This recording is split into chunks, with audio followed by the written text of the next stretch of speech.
各位老記，我係發仔，今日同大家講下農曆年初二食開年飯嘅故事同習俗。香港人最識食、最講意頭，呢頓飯真係大有來頭。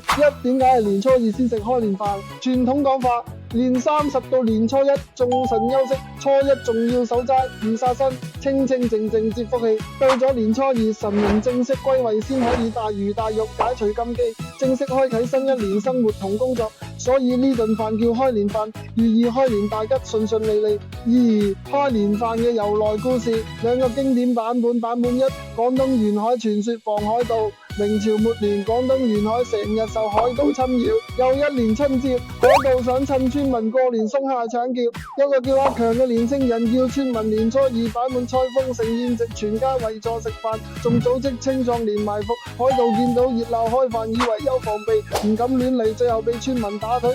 從此年初二食開年飯就成習俗，寓意平安吉祥、風調雨順。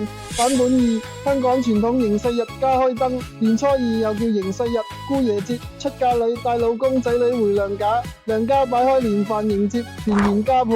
仲有開燈講法，燈同叮同音，寓意天丁發財5代同堂。做生意嘅仲會搶頭牙，年初二係一年第一次打牙祭，越早食越好意頭。香港開年飯必食意頭菜，食咗行好運，每道菜都有吉祥話。香港人最中意雞毛雞不成宴下音，吉大利發財好市，發財好市。做生意最愛豬手豬腳，發財就手，鴻運當頭生財長食長有。離開時娘家仲會送2棵大酒，紅燒肉，紅皮赤壯，身體健康，與年年有餘。食成少少，寓意有成，葱酸芹菜，聰明能寫會算，勤勞肯幹。4、香港開年飯少禁忌啊，要記住啊，年初二係水神生日，忌洗衣倒垃圾掃地啊，怕掃走財運，食飯要開心，唔好嘈交啊，影響全年運氣啊。依家回娘家禮物要相授，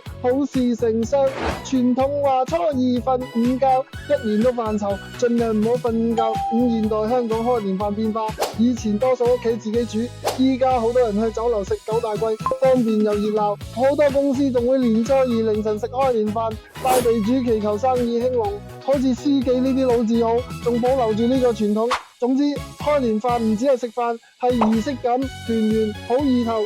香港人一年到頭，最緊要就係呢啲，祝大家開門大吉，工作順利，身體健康，發個豬籠。如果大家覺得我講得好，麻煩點讚、訂閱、分享俾更多人知道呢啲故事。多謝大家支持，我係發仔，下次見。